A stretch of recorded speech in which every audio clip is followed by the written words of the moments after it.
گردن میں اٹھا لیا جاتا ہے، اس سے کوئی سوال جواب بھی نہیں ہو۔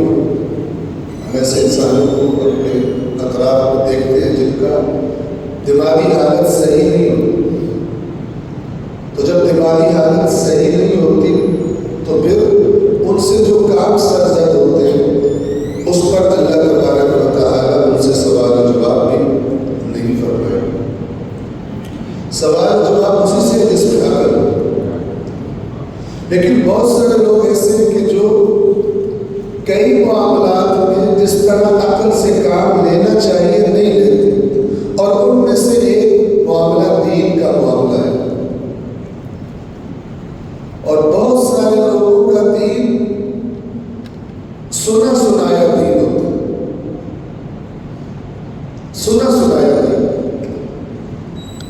آپ اگر دیکھیں پاکستان کے اندر مختلف مسالک، اسلامی مسالک موجود ہیں، سب مسلمان ہیں، لیکن اکثر اوقات ایک مسلک دوسرے مسلک سے شدید نفرت، ان کو جہنمی سمجھتے ہیں۔ ان کی اکثریت نے کبھی بھی یہ جاننے کی کوشش نہیں کی ہوتی، خود ان سے پوچھ کر کے تمہاری کیا دلیل ہے، تم جو ہمارے مخالف نظریہ رکھتے ہو کیا دلیل ہے۔ اب دیکھیں فرض کریں دو لوگ ہیں، دو مسلک ہیں، دو افراد ہیں جن کا تعلق دو مسالک سے،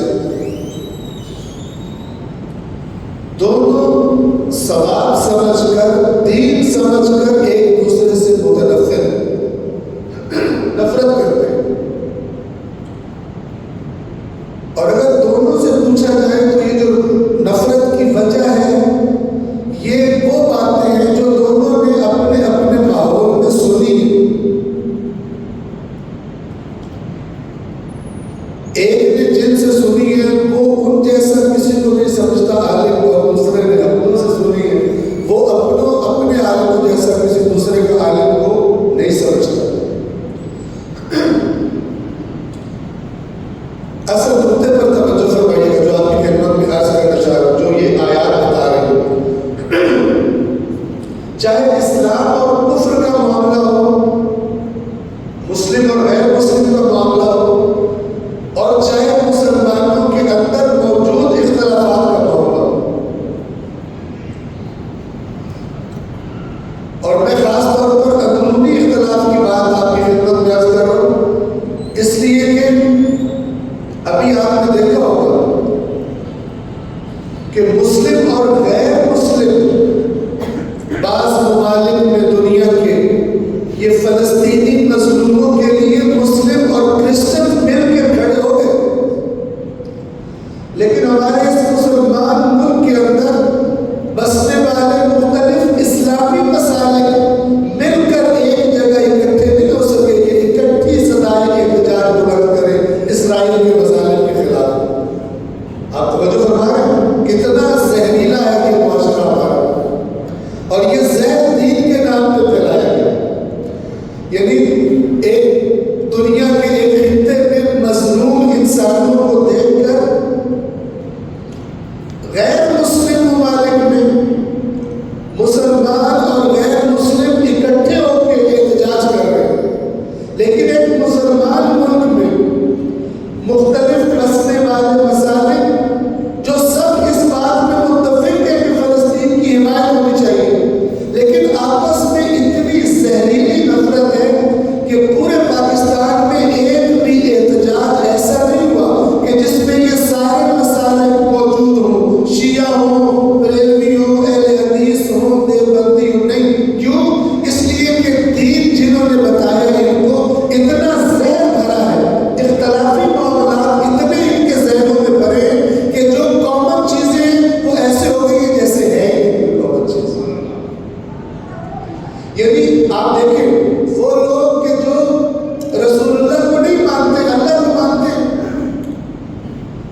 لمبی داستان ہے، میں اس کو زیادہ طولانی نہیں کروں گا، اصل بات کی طرف آؤں گا کہ آپ دیکھیں اگر اپنے معاشرے کا جائزہ لیں تو اس پاکستان میں جتنی مختلف فرقوں والوں کو آپس میں نفرت ہے، اتنی غیر مسلموں سے نفرت نہیں۔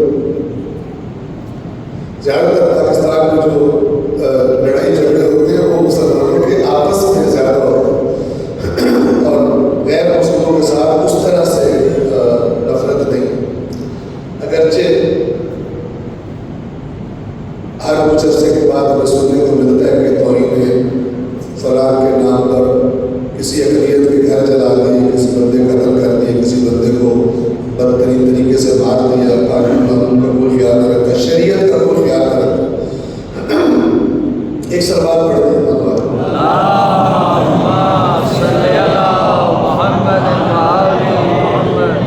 تو توجہ فرمائیے، اب یہ دونوں افراد کہ جن کا تعلق دو مختلف فرقوں سے ہے یا مسالک سے ہے، یہ ایک دوسرے سے نفرت کرتے ہیں، تو ان میں سے بالآخر حقیقت میں ایک تو حتماً غلط ہے، ایک صحیح ہو سکتا ہے، دوسرا حتماً باطل پر ہے، اس کا نظریہ غلط ہے، لیکن وہ غلط نظریے والا بھی اپنے آپ کو حق پہ سمجھتا ہے، توجہ کیجیے، اور وہ جو دوسرے سے نفرت کر رہا ہے اس کو برا بھلا کہہ رہا ہے، بڑے خلوص سے، نیت سے، جو علم اس کے ذہن میں موجود ہے، جو کچھ اس نے سنا ہے اپنے ماحول میں بچپن سے، یہ صلاحیت نہیں تھی کہ سنی گئی باتوں میں ڈفرینشیٹ کر سکتا، الگ الگ کر سکتا کہ یہ بات کسی معیار پر پورا اترتی ہے، یہ بات کسی معیار پر پورا نہیں اترتی، اس کے پاس معیار ہی کوئی نہیں ہے۔ معیار کیا ہے؟ ہمارے مسلک میں جو کچھ ہے وہ صحیح ہے، جو دوسروں کا وہ سب غلط ہے، یہ معیار ہے۔ یہ کام تم کیوں کر رہے ہو؟ یہ کام ٹھیک ہے، جی بالکل ٹھیک ہے، کیوں کر رہے ہو؟ اس لیے کہ ہم مذہب حق کا مانتے، حق ٹھیک ہے۔ وہ جو کر رہے ہیں وہ کیوں غلط ہے؟ اس لیے کہ وہ باطل کر رہے ہیں۔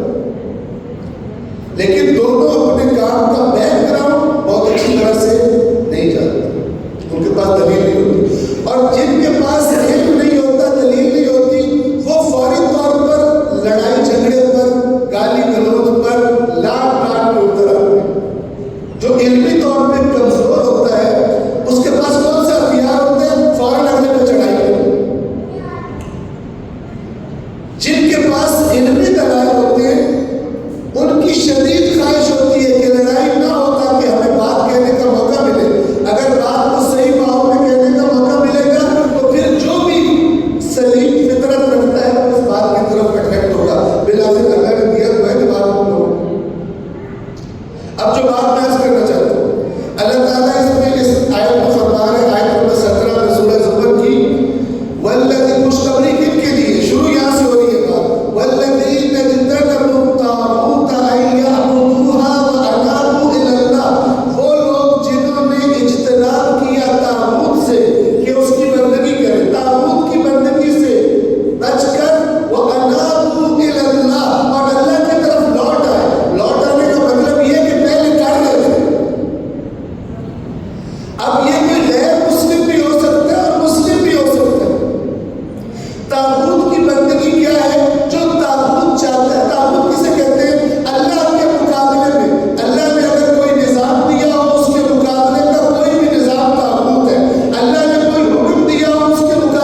کرتا حق کے نام پر ہوتا تعبد ہے.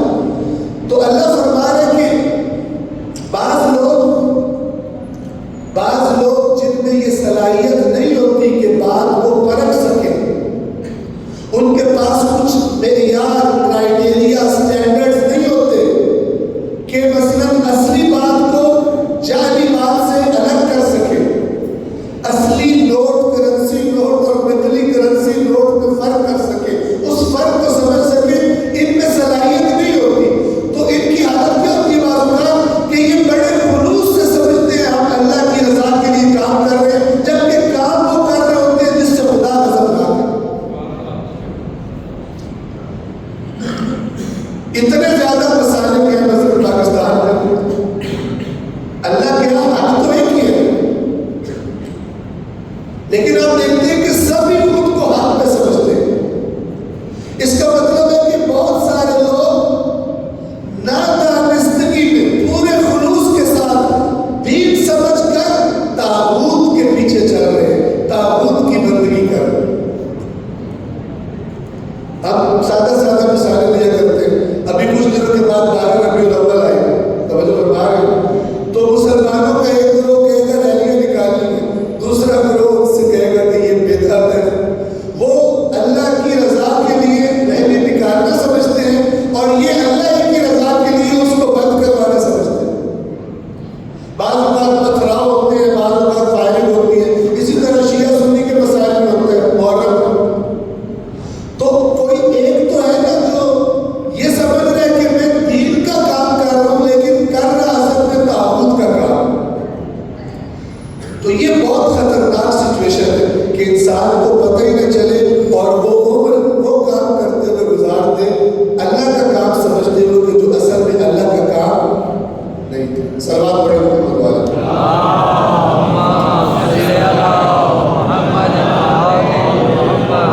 اس گمراہی سے اور خطرناک گمراہی کے جس کا پتہ بھی نہ چلے کہ گمراہی ہے، انسان سمجھے میں ہدایت کو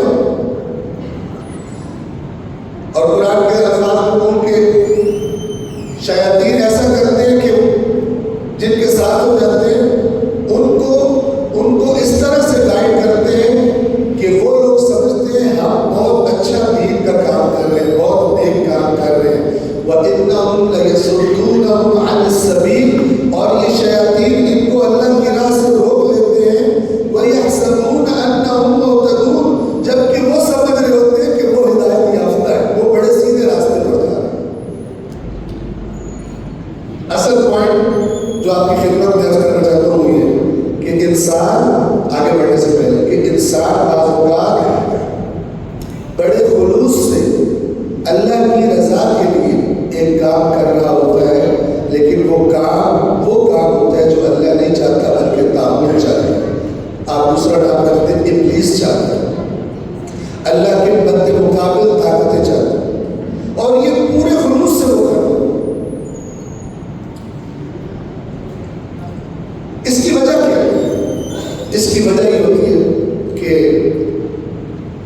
جو یہ کام ابھی کر رہا ہے، جہاں سے اس نے وہ علم حاصل کیا ہے جس کی وجہ سے یہ کام کر رہا ہے، وہ علم اور اس علم کو حاصل کرنے کا طریقہ صحیح طریقہ نہیں ہوتا، لہذا وہ کنفیوز ہو جاتا ہے. یہ میں اتنی لمبی چوڑی تمہید کیوں بات ہوں؟ یہ ایام عزا ہے اور کل 40 امام حسین علیہ السلام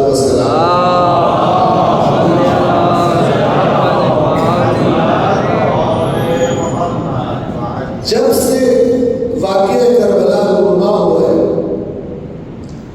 اس دن سے لے کر آج کے دن تک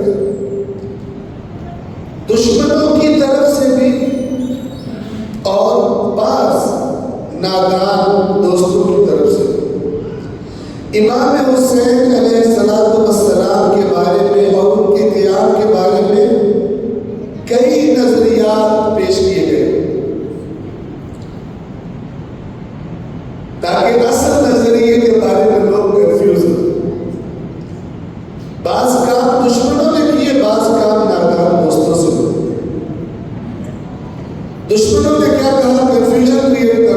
بعض نے کہا امام حسین باغی تھے، انہوں نے اپنے نانا کی شریعت کی خلاف ورزی کی. کیا کام کیا؟ یزید کی خلافت تسلیم نہ کر کے امام حسین علیہ السلام نے اپنے نانا کی شریعت کی خلاف ورزی کی. اسی پاکستان میں ایک تعداد ہے، زیادہ نہیں، کہ جو اسی کے قائل ہے.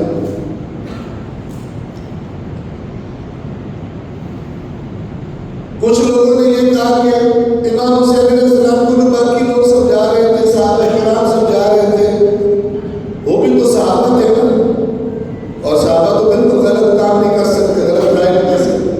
ٹھیک ہے، تو جب وہ ان کو سمجھا رہے تھے تو پھر ان کو سمجھ جانا چاہیے، وہ سینئر تھے امام حسین سے. تو کچھ اپنے ذہن میں یہ لے کے بیٹھ گئے. توجہ فرمائیں، کچھ ہمارے اپنے اندر امام حسین علیہ السلام کے بارے میں مختلف نظریات. میں آپ کو ایک مثال دیتا ہوں اس کے بارے میں آگے چلنے سے پہلے، کہ فرض کریں میں ابھی آپ کے سامنے بیٹھ کے تقریر کر رہا ہوں، مجلس پڑھ رہا ہوں، میں آپ سے یہ کہوں، آپ کو یہ واقعہ سناؤں جو آپ سب نے پہلے سنا ہو، پڑھا بھی.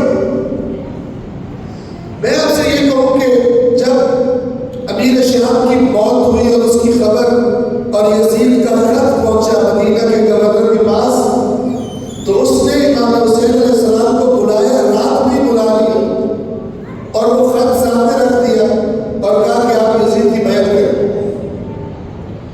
امام نے چند جملے بولے، پہلے اپنا تعارف کروایا جو کتب تاریخ میں آیا ہے، اپنا تعارف کروایا، پھر یزید کے بارے میں کچھ اس کی خصوصیات بتائی، اور دونوں شخصیات کو سامنے رکھ کے پھر ایک جملہ بولا.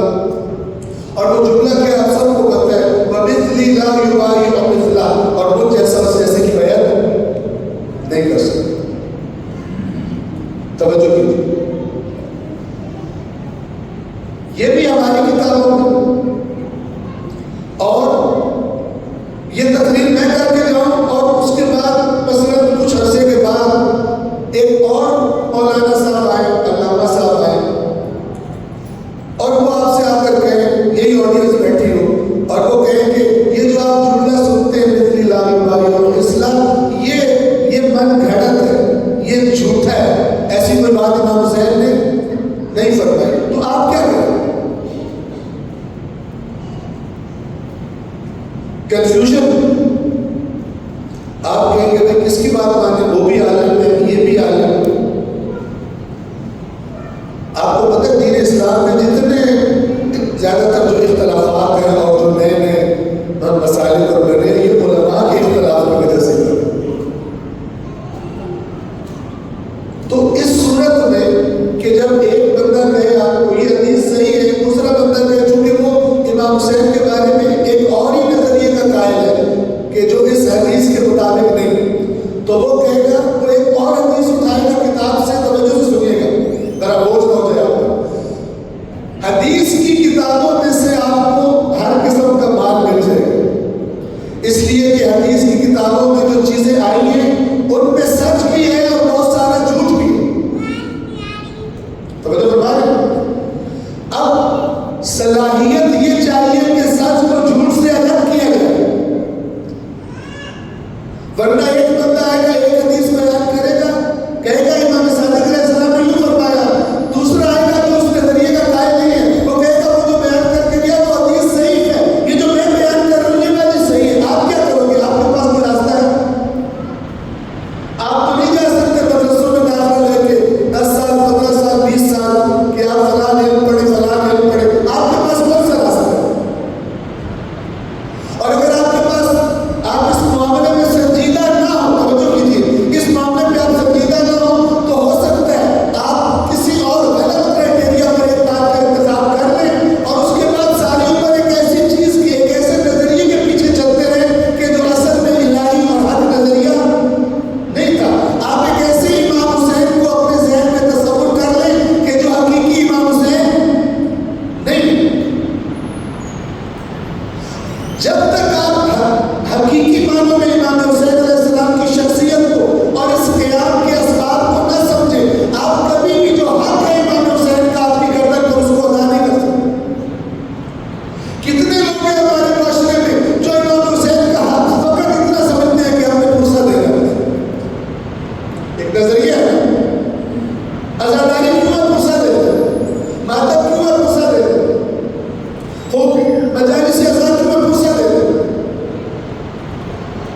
نظریے.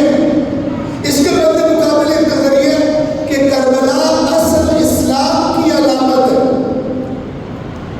امام حسین ہدایت کا چراغ ہے. چراغ ہدایت کو فقط موقع تھوڑی دینا ہوتا ہے. چراغ ہدایت سے راستہ سیکھنا ہوتا ہے. توجہ فرما رہے ہیں.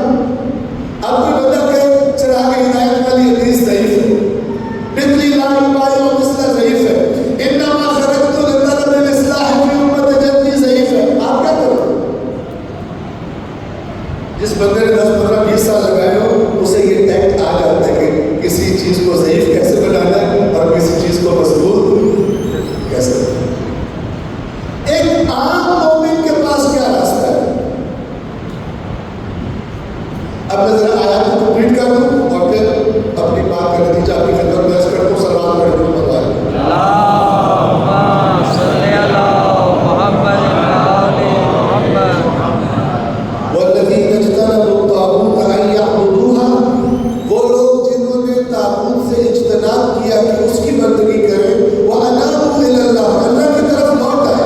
یعنی غلط کر رہے تھے، پتہ چل گیا ان کو کہ یہ غلط ہے تو وہ لوٹ آئے اللہ کی طرف، صحیح بات کی طرف، حق کی طرف لوٹ آئے.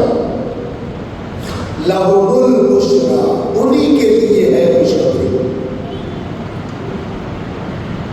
انہی کے لیے خوشخبری. فبشر عباد، تو اے رسول میرے بندوں کو خوشخبری سنا دیجیے. بہت توجہ سے سنیے گا قرآن کے ورڈ سے. کون سے بندوں کو خوشخبری سنا دیجیے؟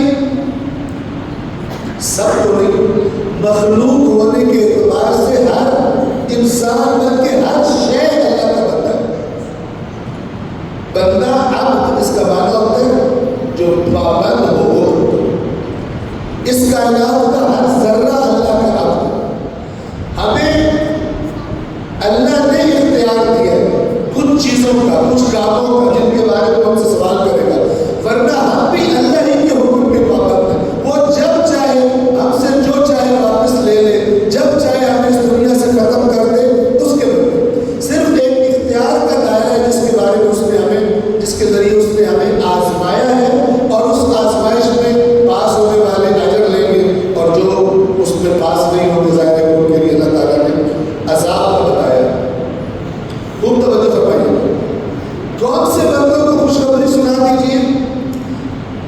جن میں 2 کوالٹیز پائی جاتی ہیں. ان 2 کوالٹیز کا ایک مومن کے اندر موجود ہونا لازمی ہے، کمپلسری ہے. اور یہ 2 چیزیں انسان کو، ہر مومن کو اپنے اندر ڈیولپ کرنے کے لیے کوشش کرنی چاہیے. مومن چھوڑ دیں، آپ دنیا کے کسی شعبے سے بھی تعلق رکھتے ہیں، وہاں بھی اگر یہ 2 کوالٹیز آپ کے اندر نہیں ہے تو آپ کامیاب نہیں ہو سکتے. آپ بزنس مین ہیں، تاجر ہیں، اگر آپ میں یہ 2 کوالٹیز نہیں ہیں آپ کامیاب نہیں ہو سکتے. دین میں بھی آپ کامیاب نہیں ہو سکتے. ہو سکتا ہے آپ کو کوئی بہکا کر کسی اور کام پر لگا دے اور آپ بڑے خلوص سے محنت کریں، پیسہ خرچ کریں، ٹائم دیں، اور آپ کو روز قیامت پتہ چلے کہ آپ غلط سائڈ پہ چلے گئے. اس گروپ کا، اس قسم کے لوگوں کا اللہ نے قرآن میں چند جگہوں پر ذکر کیا. اور ایک جگہ یہ فرمایا سورہ کہف میں کہ قیامت کے دن سب سے بڑے گھاٹے میں یہ لوگ ہیں. چونکہ ایک تو وہ لوگ ہوتے نا جنہوں نے دیدہ دانستہ اللہ کی نافرمانی کی بات ہی نہیں مانی، ان کو تو پتہ ہے آپ نے یہ کیا ہوا ہے، لیکن ان کی حالت کا اندازہ لگائیں کہ جن کی عمر گزری نیک نیتی سے اللہ کا کام کرتے ہوئے اور ان کو قیامت کے دن پتہ چلا کہ وہ اللہ کا کام نہیں تھا اور اس کا کوئی اجر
یہ جو بات میں سن رہا ہوں اس کی سورس کیا ہے؟ کہاں سے بات؟ ایک بندہ ایک شاعر ایک زبردست شعر کے اعتبار سے ایک بڑا خوبصورت شعر بولتا ہے، بندہ کہتا ہے سبحان اللہ کیا شعر ہے، یہ نہیں جانتا کہ اس نے شعر میں جو بات میرے ذہن میں ڈالی ہے وہ اس نے کہاں سے لی۔ اللہ کا دین شاعر کے تخیل سے تو نہیں بنتا، لیکن سنجیدہ نہیں سمجھتا ہے شاعر جو کہہ رہا ہے وہ صحیح کہہ رہا ہے، توجہ ہمارے، لیکن جو سنجیدہ ہوتا ہے اس کے پاس کچھ انفارمیشن پہلے ہوتی ہے دین کے بارے میں، جب اس شعر میں کی گئی بات کو اس کے مطابق نہیں پاتا تو بعد میں مثلا ادب سے احترام سے شاعر سے پوچھتا ہے کہ آیت قرآن تو یوں ہے، فرمان رسول تو یوں ہے، لیکن آپ کے شعر میں جو بات کی گئی ہے وہ اس کے مطابق نہیں، آپ نے کہاں سے لی ہے؟ پھر شاعر اس کو بتائے گا میں نے کہاں سے لی، لیکن کون پوچھتا ہے؟ کون پوچھتا ہے؟ نہیں پوچھتا۔ تو پہلی کوالٹی مومن کی کیا ہونی چاہیے تاکہ اس کی محنتیں ضائع نہ ہو، اس کا خرچ کیا ہوا مال ضائع نہ ہو؟ پہلی کوالٹی کیا ہونی چاہیے؟ الذین یستمعون القول، جو بھی بات ہو رہی ہے اس کو توجہ کے ساتھ سنتے ہیں، اور توجہ سے سننے کے بعد پھر دوسری کوالٹی کیا ہوتی ہے؟ فیتبعون احسنہ، جو ان باتوں میں سے سب سے بہترین بات ہوتی ہے، سب سے اچھی بات ہوتی ہے، اس کا انتخاب کرتے ہیں پیچھے چلنے کے لیے، فالو کرنے کے لیے، اس کو اپنا لیتے ہیں، باقیوں کو نہیں اپناتے۔ سلام پڑھے محمد۔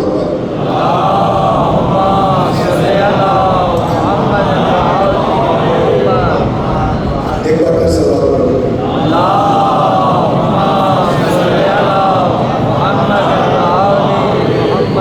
توجہ کیجیے، بس یہ دو کوالٹیز انشاءاللہ قرآن کے لفظوں میں، الذین یستمعون القول، یہ وہ لوگ ان کو خوشخبری سنائی ہے اے رسول جو بات کو توجہ سے سنتے ہیں، یعنی نان سیریس لوگ خطرے میں بہکار کیے جائیں گے، گمراہ کر دیے جائیں گے، دین سمجھ کے وہ کام کریں گے جو دین نہیں ہو۔ پہلی کوالٹی بات کو غور سے سننا، دوسری کوالٹی فیتبعون احسنہ، پھر اس میں سے بہترین کو فالو کرتے ہیں۔ اب یہاں پر توجہ فرمائیں، یہ جو بات کو غور سے سننا ہے یہ تو واضح ہے، یہ جو اگلی بات ہے غور سے سننے کے بعد بہترین کا انتخاب کرتے ہیں، یتبعون اتباع کرنے کے لیے، فالو کرنے کے لیے، یہ بہترین کا انتخاب صرف غور سے سننے سے تو نہیں پتہ چلتا۔ آپ 100 باتیں غور سے سنیں، بہترین کے انتخاب کے لیے آپ کے پاس ایک اور چیز ہونی چاہیے، اور وہ چیز کیا ہے؟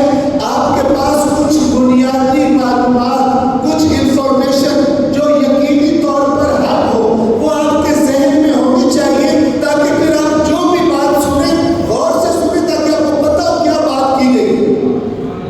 جو غور سے نہیں سنتا، بندہ کہتا کچھ اور ہے اور وہ سنتا کچھ اور ہے۔ ہمارے ساتھ بعض اوقات کیا ہوتا ہے، ہم زور دیتے ہیں کہ قرآن مجید کو سمجھنا ضروری ہے، قرآن مجید کو ترجمے کے ساتھ پڑھو، اور ہم بالکل ہی کہہ رہے ہوتے کہ ہمارا مطلب نہیں ہوتا کہ عربی میں تلاوت نہیں کرنی چاہیے۔ باہر نکل کے کوئی بھائی کہتا ہے مولانا صاحب کہہ رہے ہیں عربی کا کوئی فائدہ نہیں، عربی نہیں کرنی چاہیے۔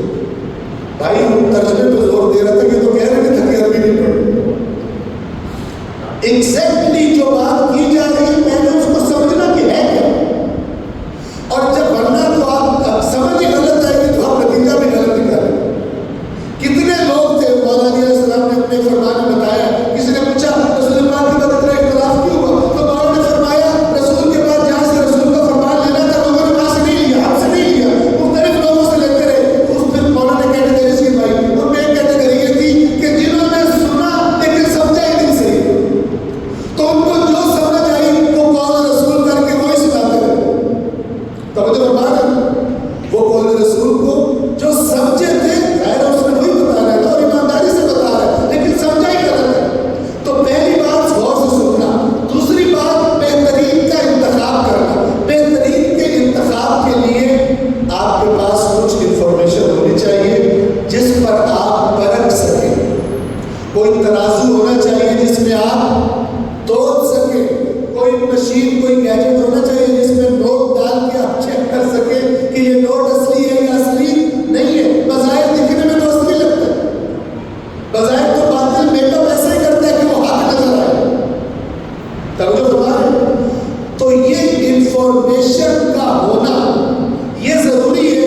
اگر یہ انفارمیشن نہ ہو تو آپ مشن جتنی مرضی غور سے بات سنیں سمجھ تو جائیں گے، لیکن آپ یہ کہاں سے پتہ چلائیں گے کہ جو میں نے غور سے سنی یہ باتیں چند باتیں. ایک مولانا نے امام حسین کو اس طرح سے آ کر ایکسپلین کیا ہے، امام کی شخصیت کو ایک دوسرے مولانا نے اس طرح ایکسپلین کیا ہے، ایک تیسرے مولانا نے کسی اور طرح ایکسپلین کر دیا. سارے علماء ہیں، سارے قابل احترام ہیں، وہ کدھر جائے گا؟ تو ایک سورس اللہ تبارک و تعالی نے ہماری دسترس میں ایسی رکھی ہے آج، اور فقط ایک سورس آج کے زمانے میں کہ جو ہم سب کی دسترس میں بھی ہے، ریچ میں بھی ہے، اور دین کے خاص طور پر دین کے موضوعات میں ہمیں گائیڈ بھی کرتی ہے، اور ہمارا ایمان بھی ہے کہ سب سے زیادہ اوتھینٹک انفارمیشن یہیں پر ہے، اور اس سورس کا نام ہے قرآن کریم. اس سورس کا نام ہے قرآن کریم. ہمارے ساتھ حضرت ابلیس نے بڑی محبت کا مظاہرہ کیا. اس نے بڑے پیار سے ہمیں اس طرح قرآن پڑھنے میں لگا دیا کہ اگر 1000 سال کی بھی عمر ہو تب بھی کل پلے نہیں پڑے گا بھائی اس میں کیا لکھا ہو. ایسا ہمیں اس نے رواج دیا ہے قرآن کو پڑھنے کا کہ اپنی زبان میں مت پڑھنا، بس ثواب کے ٹوکرے بھرتے رہو، ٹھیک ہے نا، لیکن ہدایت کا ٹوکرا خالی ہے. یہ وہ سوچ تھی جو ریکمینڈ کی گئی اللہ کی طرف سے، رسول کی طرف سے، ائمہ اہل بیت کی طرف سے. ان کے دسیوں ٹینس آف فرامین، ٹینس آف ارشادات، جس میں انہوں نے کیا فرمایا؟ ایک بات مکلم بالباب، ایک بات کہ ہمارے بارے میں کثرت سے، تھوڑا بہت نہیں، کثرت سے جھوٹ بولا جائے گا ہمارے نام پر، تو تم تقویٰ، اللہ کا تقویٰ اختیار کرنا، اور جو ہمارے رب کے قول کے خلاف بات ہو، ہمارے سے منسوب ہو، اسے قبول مت کرو، اسے قبول مت کرو. تو ہم کیا کرتے ہیں؟ لوگوں کو سمجھ آئی یا نہ آئی، ابلیس کو یہ سمجھ آ گئی تو اس نے بھی پھر کر لیا کہ کوئی ایسا طریقہ اپنایا جائے کہ ان کو یہ بھی نہ لگے کہ قرآن سے دور ہے اور وہ قرآن سے دور. یہ بھی اسی کی ایک مثال ہے کہ انسان سمجھتا ہے میں بڑا زبردست قرآن پڑھ رہا ہوں، جبکہ جو اللہ کا مطالبہ ہے ویسا قرآن مجید اس لیے آیا ہدایت کے لیے آیا، لیکن اس امت کی اکثریت قرآن مجید کا مطالعہ وہ ہدایت کے لیے سے نہیں کرتے. تو وہ سورس جہاں سے آپ کو اوتھینٹک ترین انفارمیشن ملے گی اس کا نام قرآن. اوتھینٹک ترین انفارمیشن کی دوسری سورس محمد والے محمد. توجہ فرمائیں. لیکن وہاں پر مسئلہ کیا ہوگا؟ سچ کے ساتھ جھوٹ شامل کر دیا، جبکہ اللہ کی کتاب اللہ تبارک و تعالی نے اس کی حفاظت کا ذمہ لے لیا. اور آج آپ دیکھتے ہیں ایک ثبوت اس کا کہ شیعہ اور سنی دونوں کتنے شدید اختلافات ہیں ایک دوسرے کے بارے میں، لیکن کسی کی جرأت نہیں ہے قرآن کی ایک آیت بھی بدل کر چھپا دے. شیعہ ممالک میں شیعہ قرآن چھپاتے ہیں، پاکستان میں شیعہ قرآن چھپاتے ہیں، اس کے ٹیکسٹ کا کوئی فرق نہیں ہوتا اہل سنت والے قرآن سے، وہابیوں والے قرآن سے. ورنہ اگر تھوڑی بہت بھی گنجائش ہوتی تو حتماً ہم ہر چیز میں اختلاف کی جگہ ڈھونڈ لیتے کہ نہیں ڈھونڈ لیتے، تو ہم قرآن میں بھی ڈھونڈ لیتے. لیکن اللہ تبارک و تعالیٰ نے جو اس کی حفاظت کا ذمہ لیا ہے، نہ کوئی شیعہ جرأت کرتا ہے نہ کوئی سنی جرأت کرتا ہے کہ قرآن مجید کے حروف کو آگے پیچھے کرے. لہٰذا یہ ٹیکسٹ سب کے پاس اسی شکل میں موجود ہے، اور اسی کے بارے میں تمام ائمہ فرماتے تھے کہ قرآن مجید پر پلٹا کے دیکھو، اگر اس کے مطابق ہو تو قبول کرو. بعض لوگ کہتے ہیں یہ قرآن وہ قرآن نہیں ہے. ان سے پوچھنے کی بات ہے کہ اگر یہ قرآن شروع میں ہی چینج ہو گیا تھا تو 7ویں 8ویں امام اور باقی ائمہ کیوں کہہ رہے تھے کہ جو بھی سنو اس قرآن پر پیش کرو؟ جب قرآن تھا ہی نہیں تو وہ لوگوں کو غلط ریکمینڈ کر رہے تھے. توجہ فرما رہے ہیں. بعض ذہنوں میں کچھ غلط جراثیم ڈال دی جاتے ہیں، وہ اندر ہی ہڈے بچے دیتے رہتے ہیں اور وہ بیماری رہتی ہے تاکہ قرآن مشکوک ہو جائے. شیطان نے سب سے زیادہ کوشش کی ہے دو چیزوں کو مشکوک بنانے کی، ایک قرآن اور ایک اہل بیت. بعض کو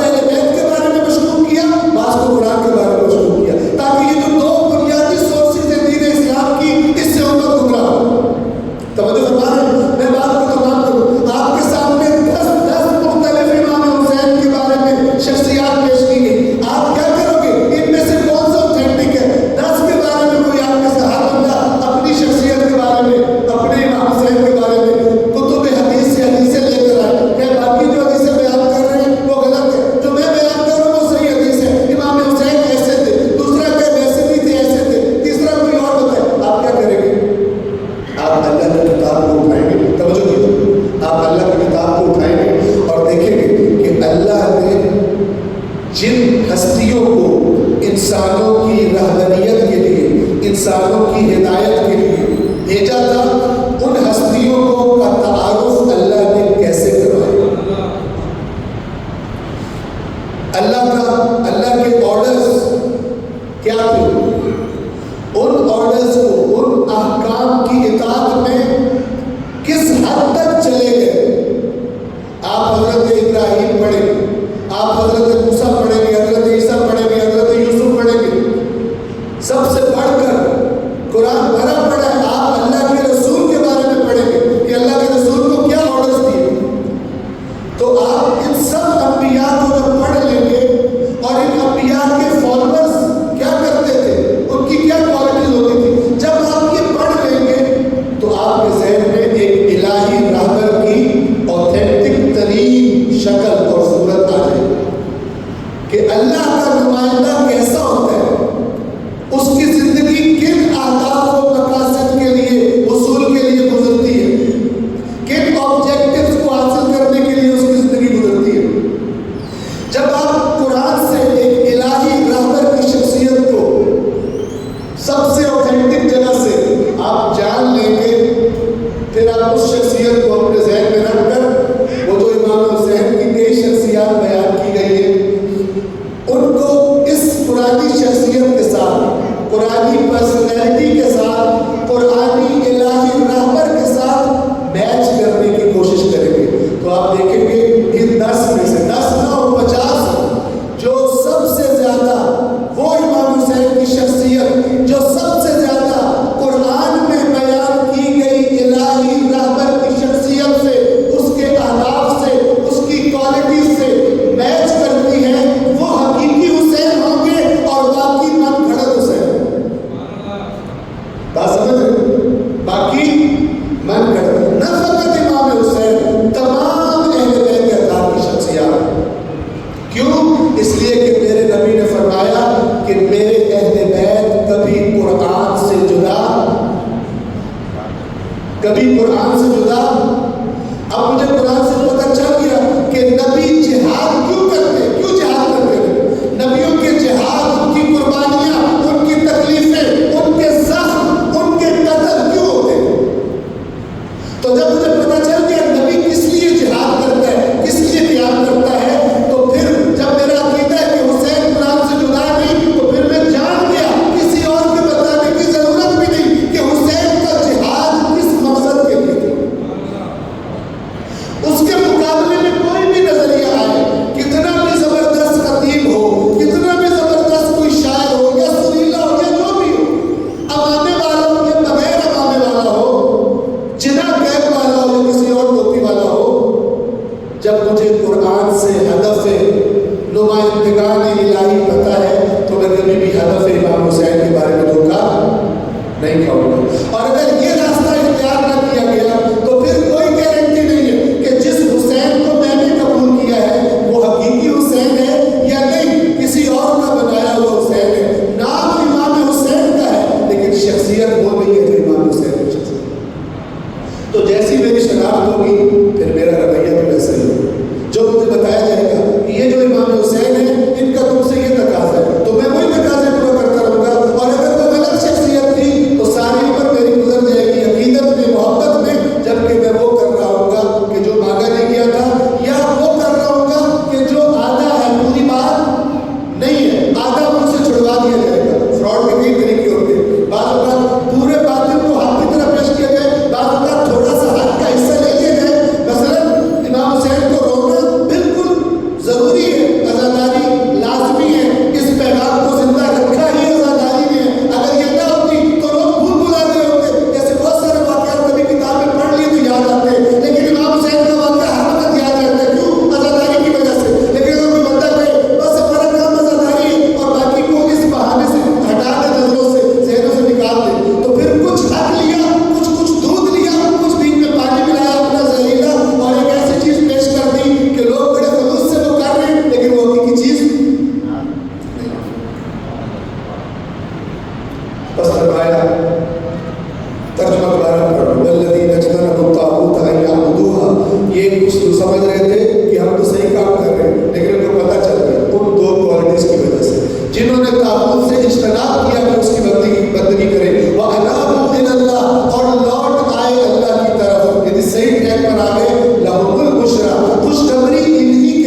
ایک سلوات پڑھتے ہیں محمد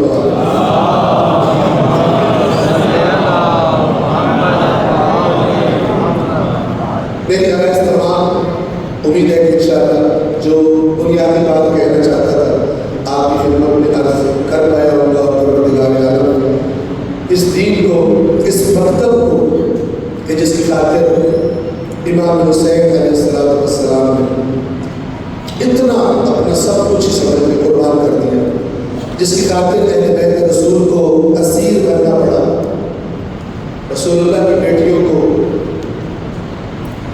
قیدی کرنا پڑا، ہاتھوں میں رسیاں باندھ دی گئی۔ پروردگار اس دین کی حقیقی معرفت، حقیقی چہرہ اس دین کا جاننے کی اور اسی کے سائے میں زندگی اور بسر کرنے کی پروردگار ہم سب کو توفیق عطا فرمائے۔ آج 19 سفر ہے اور کل سفر کی 20 تاریخ ہے، یعنی 40 حسین۔ اگر آج آپ سرزمین کربلا کے مناظر کو دیکھیں اور اس منظر کو تصور کرنے کی کوشش کریں جب قتل حسین کے بعد پہلی 40 پر چند ہستیاں قبر حسین اور اصحاب حسین کی زیارت کی گئی، اور وہ جو ان کا آنا تھا وہ ایسا آنا تھا کہ اب قیامت تک بہت سارے لوگوں کی کوششوں کے باوجود آپ کو معلوم ہے چند بار امام حسین کی قبر کو مسمار کیا گیا، حل چلوا دیے گئے تاکہ نام و نشان مٹ جائے، لیکن نام و نشان ان کا بیٹا جنہوں نے یہ کام کیا تھا، حسین کا نام بھی اور حسین کا نشان بھی کوئی نہیں مٹا سکتا، اس لیے کہ اللہ کے رسول نے فرمایا ہے میرا حسین ہدایت کا چراغ ہے اور میرا حسین نجات کی کشتی۔ 40 کے روز روایات کے مطابق 2 مختصر سے قافلے قبر امام حسین پر پہنچے۔ ایک اللہ کے نبی کے صحابی جناب جابر بن عبداللہ انصاری ہیں، اللہ کے نبی کے وفادار صحابہ، نابینا ہو چکے تھے، عمر بہت زیادہ ہو چکے تھے۔ جب شہادت امام حسین کی خبر ملی تو ایک شخص جس کا نام عطیہ اوفی ہے اس سے کہا کہ تم سفر میں میرے ساتھی بنو اور مجھے قبر حسین اور نواز رسول کی قبر پر لے جاؤ، مجھے کربلا لے جاؤ۔ عطیہ اوفی بیان کرتے ہیں کہ جب ہم اس مقام پر پہنچے جسے کربلا کہتے ہیں، ظاہر ہے کہ فرات ساتھ رہ رہا تھا، تو جابر نے فرات میں غسل کیا، اپنا لباس تبدیل کیا اور پھر مجھ سے کہا کہ میرا ہاتھ پکڑ کر میرے حبیب حسین کی قبر پر لے۔ میں نے جابر کا ہاتھ پکڑا اور قبر پر لے گیا، اور جب میں نے بتایا کہ یہ قبر حسین ہے، قبر حسین پر میں نے ان کو بٹھا دیا، تو جابر اپنا چہرہ امام حسین کی قبر پر رکھ کر رونے لگے اور آہستہ آہستہ گویا امام حسین کو خطاب کرنے لگے، حبیبی حسین۔ چند مرتبہ اس جملے کی تکرار کی، اے میرے حبیب، اے میرے محبوب حسین، اور جب کوئی جواب نہ ملا تو پھر رو کر کہتے ہیں آپ یہ تو رسم نہیں ہوتی کہ کوئی دوست کسی دوست کو پکارے تو وہ اس کو جواب نہ دے، آپ مجھے جواب کیوں نہیں دیتے؟ پھر خود ہی فرماتے ہیں میں سمجھتا ہوں آپ جواب کیوں نہیں دیتے، اس لیے کہ آپ کی گردن کی رگوں کو کاٹ دیا گیا تھا، آپ کا سر آپ کے تن سے جدا کر دیا گیا تھا، شاید یہی سبب ہے، ورنہ آپ کے جد کا صحابی آپ کو پکارے، آپ کا خادم آپ کو پکارے اور حسین آپ جواب نہ دے، یہ تو آپ کے خاندان کی رسم نہیں ہے۔ ابھی یہ ازا جاری تھی کہ ایک شخص آتا ہے، ایک غلام، کہ یہ بھی ان کے ساتھ تھا، یہ آ کر کہتا ہے کہ مجھے دور سے کچھ افراد آتے دکھائی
اصلاح اور بہتری کا سبب قرار دو۔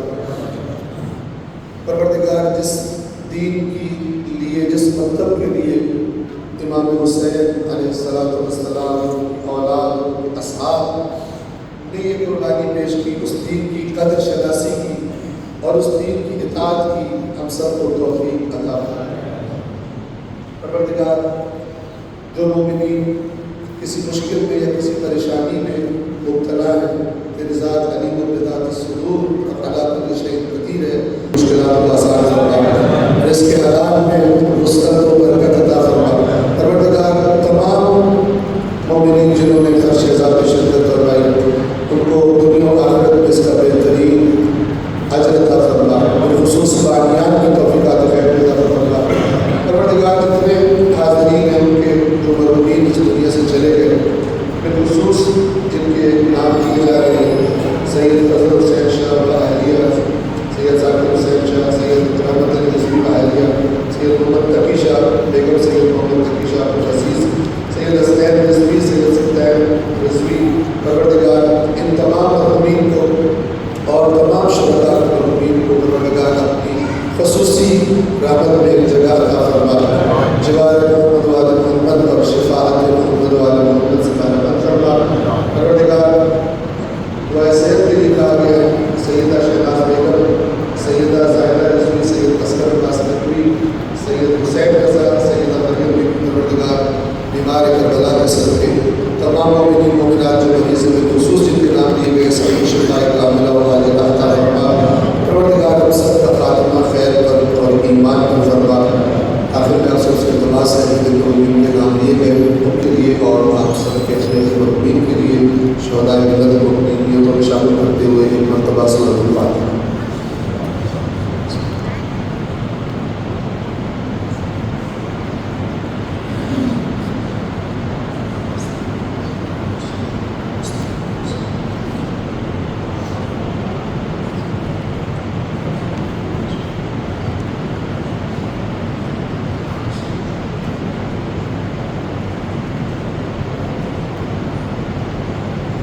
محمد و آل محمد صلی اللہ علیہ وسلم۔